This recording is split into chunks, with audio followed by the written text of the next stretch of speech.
One, two, three, four.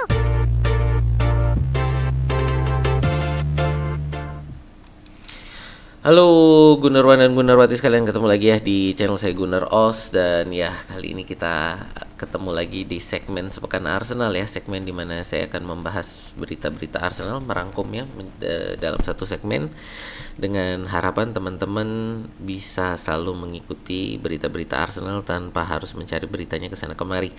Di minggu ini saya mencoba berita-berita ini saya beritakan dulu dalam bentuk shorts, jadi teman-teman yang selalu ngikutin bisa ya tungguin short saya untuk berita-berita Arsenal yang pada saat berita itu keluar gitu.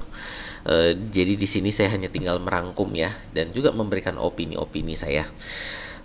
Untuk teman-teman yang baru pertama kali hadir, perkenalkan, channel saya adalah fans channel Arsenal. Jadi teman-teman yang suka dengan Arsenal, ngefans dengan Arsenal, atau suka dengan konten-konten sepak bola semacam ini, boleh yuk di like, share, dan subscribe ya. Tidak berlama-lama, kita akan masuk ke segmen Sepekan Arsenal kita ya. Ya, kita mulai ini seperti biasa dengan berita pertandingan ya. Berita pertandingan di mana ini hasil pertandingan di pertengahan minggu ini. Arsenal berhasil menang 2-1 dari Fulham ya. Di mana dalam pertandingan ini Bukayo Saka menyalakan Emirates nih benar-benar. Ketika dia masuk ya, publik Emirates ini langsung riuh sekali ya, langsung mengeluh-elukan namanya, dan langsung dijawab oleh Saka ya. Nggak sampai 7 menit lah ya, nggak sampai 7 menit ini berhasil mencetak gol pertamanya sejak dia cedera ya. Dan ya, ini bikin semakin menyala Emirates. Dan ya, yang saya suka adalah ketika dia merayakan golnya ini ya, langsung menuju ke area teknis dan mengucapkan terima kasih kepada staf fisio yang selama ini membantu proses penyembuhannya dari cedera ini ya. Jadi ya, ini buat saya menunjukkan bagaimana Saka ini adalah orang yang sangat rendah hati dan tahu berterima kasih gitu ya. Bikin saya semakin ngefans gitu. Nah ini ya, jadi ya, sayang sekali pertandingan ini tertutup atau terbayang-bayangi ya ini dengan cederanya Gabriel Magalhaes dan Jurrien Timber gitu. Dan ya, ini nanti kita akan bahas ya untuk cederanya Gabriel Magalhaes, karena ini juga berita yang penting. Tapi sebelum itu kita masuk dulu ini ke pemberitaan yang lain. Ini sehubungan nanti ya dengan pertandingan kita melawan Real Madrid ya. Jadi kemarin kan saya juga sempat masuk ada berita ya bahwa ada 4 pemain Real Madrid yang sedang disidik oleh UEFA karena gestur tidak senonoh kepada fans Atletico pada saat mereka menang ya di babak 16 besar. Dan dari hasil penyidikan ini ternyata ditemukan 3 pemain, yaitu Vini, Mbappe, dan Rudiger, itu dinyatakan bersalah dan dihukum 1 pertandingan ya. Ketiga pemain ini, Vinicius Junior, Mbappe, sama Rudiger, ini ketiganya dihukum 1 pertandingan, di mana mereka berarti pada saat leg pertama di Emirates ya, ini Vini, Mbappe, dan Rudiger ini tidak bisa bermain ya karena larangan bermain ini. Tapi nanti mereka semua sudah bisa bermain kembali di leg kedua. Ketiganya ini juga mendapatkan hukuman denda ya, hukuman denda yang nilainya bervariasi dari masing-masing pemain. Dan 1 pemain lagi yang jadi pemain keempat, Dani Ceballos ini hanya kena hukuman denda gitu ya. Ya, jadi dia nggak kena larangan bertanding. Tapi untuk Vinicius Junior, Mbappe, dan Rudiger, ini ketiganya akan absen pada leg pertama melawan Arsenal ya. Ya, ini karena hukuman ini gitu ya, larangan bertanding. Ya, apakah ini membuat Arsenal bisa memanfaatkan kondisi ini? Dan ya, semoga bisa dimanfaatkan ya, dan mendapatkan agregat ya, jadi bisa mendapatkan selisih agregat yang cukup bagus lah ketika di Emirates, sehingga nanti lebih bisa punya peluang saat kita bertandang ke Spanyol gitu ya. Ya, kita lihat nanti ya ini bagaimana pertandingan kita melawan Real Madrid ya, nanti di tengah pekan minggu depan gitu ya. Oke, next ini ya untuk Andrea Berta ya, yang sudah resmi menjadi Sporting Director Arsenal. Jadi sudah tanda tangan kontrak, sudah foto-foto juga. Jadi ya ini sudah resmi menjadi Sporting Director Arsenal, menggantikan Edu ya. Dan dari pemberitaan-pemberitaan ini, dia memang sepertinya akan punya tugas yang sangat berat di Arsenal. Mungkin harus menata ulang ya bagaimana para pemain Arsenal yang akan dijual, yang akan dipertahankan, yang akan dibeli gitu ya. Ini kemungkinan besar akan harus menata ulang para pemain ini. Lalu juga ya ini tugas yang paling utama ya, mencari striker katanya gitu. Dan apa yang bisa kita harapkan dari Andrea Berta? Yang pasti sih ini orang yang sudah makan asam garam ya di dunia sepak bola Eropa, jadi sudah sangat berpengalaman. Juga bukan hanya berpengalaman ya, tapi juga melihat transfer-transfer bernilai besar, kecil, semuanya. Dari kecil sampai besar dia sudah pernah berpengalaman dalam melakukan transfer-transfer tersebut, dan namanya sangat disegani ya di Eropa. Dan saya juga seneng sih ya ini yang dipilih Andrea Berta. Dia juga berpengalaman dalam bekerja ya bersama dengan manajer-manajer yang punya kepribadian kuat gitu. Jadi di Spanyol kita lihat juga bagaimana dia di Atletico ya, itu kan ya manajernya di sana juga punya kepribadian yang kuat ya. Jadi saya tidak takut dia akan kalah dengan Mikel Arteta, karena saya juga pernah bikin video bagaimana saya khawatir kalau Arteta ini terlalu kuat di Arsenal, sehingga nanti nggak ada yang ngelawan dia gitu loh ya, nggak ada yang bisa ngomong enggak ke Arteta. Nah, ini Andrea Berta menurut saya akan menjadi tim yang baik bagi Arteta. Kenapa? Karena artinya bisa saling memberikan masukan tanpa takut ada yang kalah gitu ya. Jadi ya ini buat saya sangat penting, bukan temennya Arteta gitulah ya yang direkrut gitu, tapi memang ini sporting director yang bisa memberikan masukan dan bisa menolak usul gitu ya.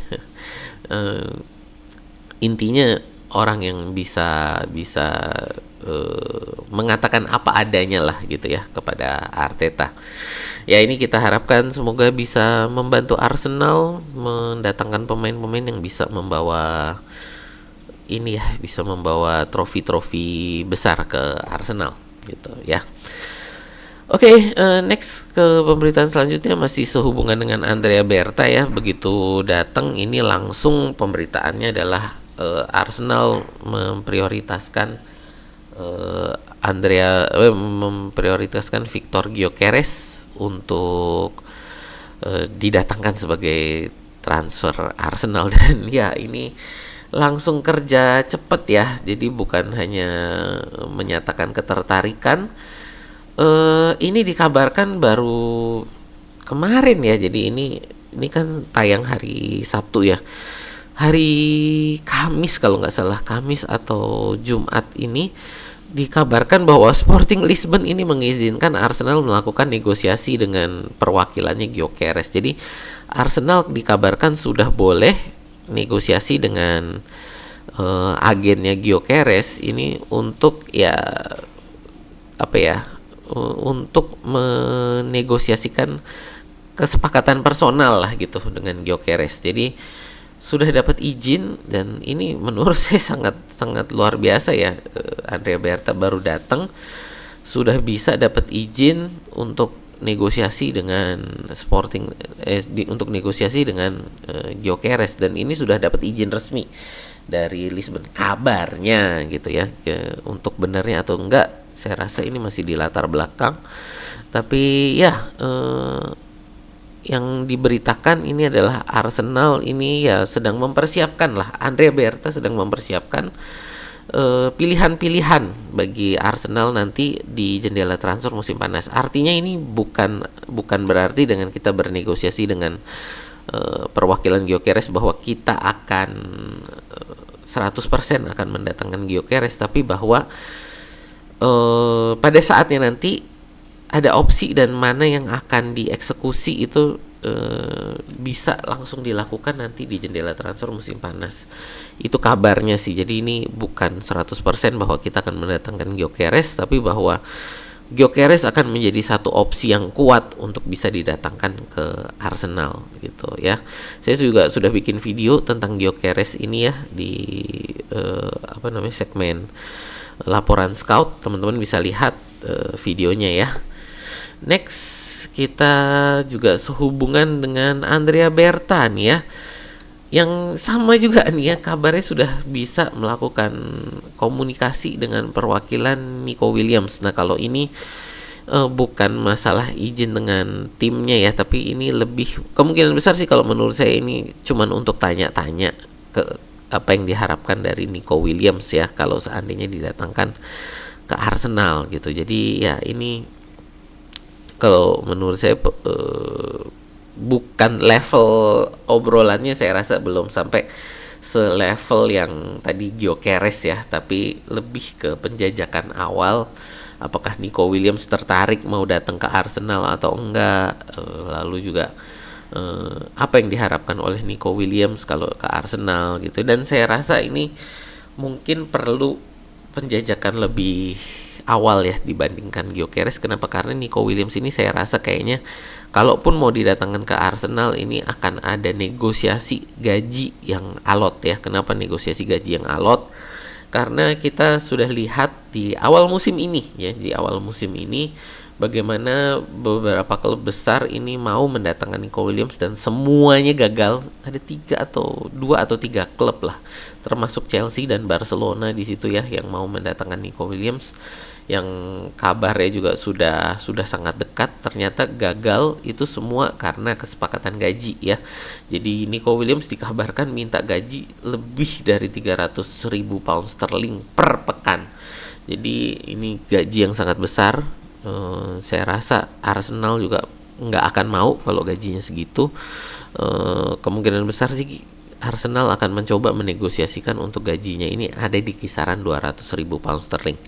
Ya kita lihat bagaimana hasil dari negosiasi ini. Tapi yang pasti menurut saya ini ya Andrea Berta langsung kerja ya. Jadi datang tanda tangan udah langsung bisa dapat janji temu untuk ngobrol ini dengan perwakilan dari 2 pemain ini gitu ya. Apakah pasti datang? Menurut saya sih belum tentu datang gitu ya. Tapi bahwa dengan apa yang dilakukan oleh Andrea Berta ini bisa komunikasi, dan ini berarti kemungkinan Arsenal untuk mendatangkan ini akan lebih besar gitu ya. Ya itu untuk gosip transfer ya. Lalu yang terakhir ini saya akan menutup berita kita ini dengan ya berita yang agak kurang mengenakan ya, bahwa Gabriel Magalhaes ini sudah dikabarkan musim ini dia sudah selesai lah ya. Jadi intinya dia sudah tidak akan bermain lagi di pertandingan manapun musim ini karena cedera hamstringnya. Ini sudah harus dikabarkan sudah harus dioperasi gitu. Jadi ya sudah dipastikan bahwa Gabriel Magalhaes musim ini tidak akan bertanding lagi. Ya ini satu kabar yang sangat memukul ya, karena ya kita memang benar-benar keberuntungan, kesialan kita musim ini ya. Baru Saka balik, Gabriel yang cedera, dan cedera hamstring yang harus dioperasi gitu ya. Jadi ini ya ini pukulan, dan ya tapi bagaimanapun kita harus mengatasi ini ya. Dan bagaimanapun itu ya harus dipikirkan bagaimana mencari solusi dengan hilangnya Gabriel Magalhaes dari lini pertahanan kita gitu ya. Ya ini berita yang kurang mengenakan tapi ya inilah adanya ya, dan harus Arteta ya harus segera memikirkan cara bagaimana menutup eh, lubang yang ditinggalkan oleh Gabriel ini sampai dengan akhir musim ya. Dan kalau ini berarti kita ngomong nanti melawan Real Madrid, dan kalau lebih-lebihnya seandainya anggaplah kita bisa sampai final, ya kita harus menutup lubang ini sampai dengan final Champions League gitu kan. Ya itulah harapannya gitu ya. Ya itu aja sih teman-teman ya untuk pemberitaan kita pekan ini. Terima kasih untuk teman-teman yang sudah nonton sampai selesai di sini ya. Terima kasih yang udah like, share, dan subscribe. Terima kasih juga bagi para member. Jadi untuk teman-teman yang ingin mendukung channel ini secara finansial, ingin beliin saya snack pada saat live, ya silakan join member kita ya. Tidak wajib, tapi ya saya memang buka gitu ya. Nah, itu aja sih dari saya. Terima kasih. Sampai jumpa di video kita berikutnya ya.